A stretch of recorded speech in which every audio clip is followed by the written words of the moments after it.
My girlfriend demands that I buy her a new car and add her to the title of my house. She frequently brings up marriage, asking when I'll propose. Now, she's started crying and accusing me of not trusting her because I asked if she would sign a prenup if we get married. Hey, so I, 26M, have been dating my GF, 25F, for a little over a year, and this is something my mom and some friends have mentioned to me. I have a great job and make about $95,000 a year, have a comfortable savings of a few thousand. I own my house and 2 cars, 2012 Acura MDX and 2015 Cadillac ATS.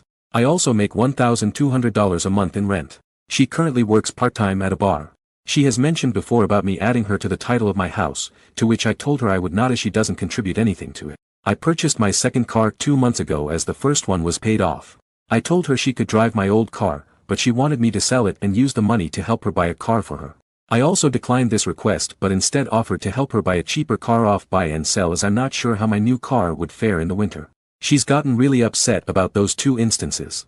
She also asks for designer handbags often, $3,000, to which I say no, as I feel like it's a waste of money. It's not that I have a problem spending money on her as smaller gifts that are more reasonable, I have no issue with. I don't plan on marrying her anytime soon, but would I be an asshole for asking her to sign one if we ever got married? More info from the comments. We didn't talk about finances earlier. It recently occurred to me when I asked her how much she had saved, and she told me $400. I do live incredibly frugally aside from my cars.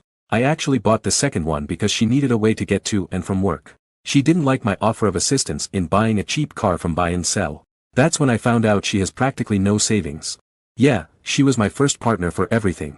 I understand spending a bit on someone for those occasions, but she told me it would make her happier after an argument because she was sad. She's been driving my older car around and recently realized gas is expensive. To me, it's wild because I've driven us around for the last year and never complained about it. I did think it was weird because everyone talks about how expensive gas is, and she's only now coming to terms and appreciating how much I've spent on gas alone. She really isn't great with her own money. Her credit card is constantly maxed out, and there's always a package from Sephora or Shein. She sends a little to her mom to help her out, and I totally understand that part, but she'll spend $300 on clothes from an online retailer or an equal amount at Sephora for skincare and other things. I've started noticing lately that her lifestyle doesn't match what she's capable of. I work 12-hour days often and always come home, and I am happy to see her, and she can finish a 6-hour shift and claim nothing is worse. I'm not one to compare who has it harder, but sometimes it feels unfair. She wants a destination wedding. She's already told me everything she wants for that. I just want a small backyard wedding with a handful of close family and friends, maybe 10 people from each side. That is something I've learned over the last year, is she doesn't tick many of the boxes I want from a partner. I love the outdoors, and she doesn't. She loves the mall, and I hate crowds. I enjoy the occasional gaming session, and she thinks video games are a waste of time. I could go on, but there's a million things I could list here. As for proposing, I mentioned that after a few months when she asked how long I'd plan on dating someone before marriage, I told her probably about 5 years. She's brought up marriage a fair amount, and I keep saying probably not anytime soon. I'm sure she knows I'm not ready because I haven't told her anything like after a year or 2. I've left it up in the air and far out so as not to put an expectation on when it would happen, if ever. I've also told her that I would be comfortable not getting married but still spending it with someone. We did move fast at the start of the relationship by spending all of our time together as soon as I was off work until I had to head home to sleep. It very quickly turned into me just crashing at her place until the weekend as she and her mom were 5 minutes from my job, and I lived 40 minutes away. Update: Hey, so I was planning on doing this conversation with my girlfriend on Saturday, when neither of us need to worry about work. This is gonna be a bit longer than my original as well. Also, to the people who were saying that I'm not as rich as I think I am, I know damn well I'm not rich by any stretch of the imagination. The things I listed were to give an example as to how far out some of her requests have been. I got home at around midnight, and she got home around 3:30 a.m. after her shift at the bar. She wasn't in the best of moods and started to say how things aren't like they were before. I agreed with her and then asked her how long she was planning on staying at the bar and if she was going to look for a more full-time or reliable job. She told me she wants to be a realtor in a year or 2, and I asked her when she decided that. She told me about a week ago. I wasn't trying to pressure her, but I asked her what steps she needed to take in order to make it happen. She didn't give me a full answer and just mentioned that she was talking to a lady who worked as a realtor who was at the bar a few weeks ago. I told her I was happy she had a goal that she was aiming for. She then said she wanted to buy an apartment herself next year, as she wants to live by herself for a bit. I asked her how she was going to manage getting it, and she asked if I'd help her. I asked her just as an estimate if I was to help, what percentage I would be contributing, and she said about 80. This is where things started to take a turn.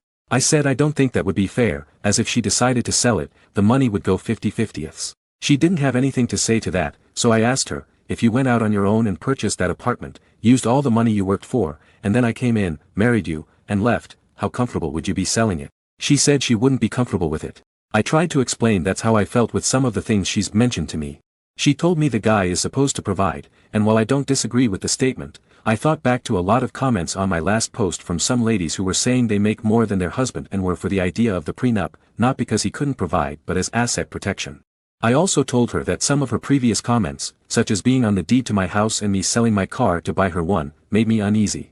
She told me I was lying about the car because she corrected me and said she asked me to trade it in for a new car for her.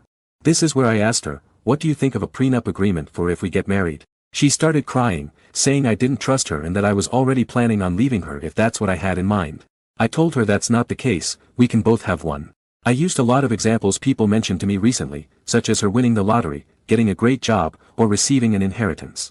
It is protection for both of us. She didn't say anything to what I said, instead just looked away and said, I'm all by myself again. She was still crying.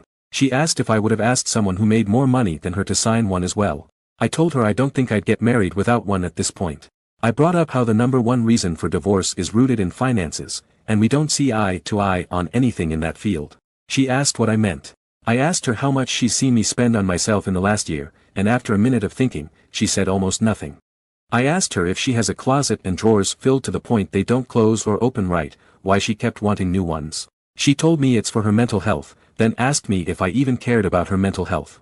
I told her I did immensely, as I hate seeing her sad, but also told her that spending money to try and make yourself happy is a temporary fix and it will be a repeating cycle. This was close to 6:30 a.m., and she told me that I should get some rest before work, as I leave at 1 to drive to work. So the conversation ended there, and we both tried to sleep. I left out one topic from our conversation that was prevalent in my previous post about intimacy. We did discuss it, though. We talked more after I woke up around 9. Saturday I'll be grabbing my stuff from her place, and we'll be going our separate ways. Thanks to everyone's opinion who commented on my previous post. I know I might not have handled the situation perfectly, but this conversation with her was probably the hardest talk I've ever had to have. Top comment, I'll be alone again, absolutely manipulative. Glad you're getting out. Opie, that actually made me feel weird when she said it. I knew what she was doing when she said that. I have fallen for this tactic before, but after talking to a lot of people on here, I realized it's a manipulation tactic. Knowing that going into our conversation changed the feeling from guilt I felt before to almost disgust. Comment, she wanted to live by herself in her new apartment while the OP gave her the money. A husband provides, not a boyfriend. OP, even then, if she wants to experience living on her own, why did she want me to front her the money? I couldn't see the independence in it like she was getting at.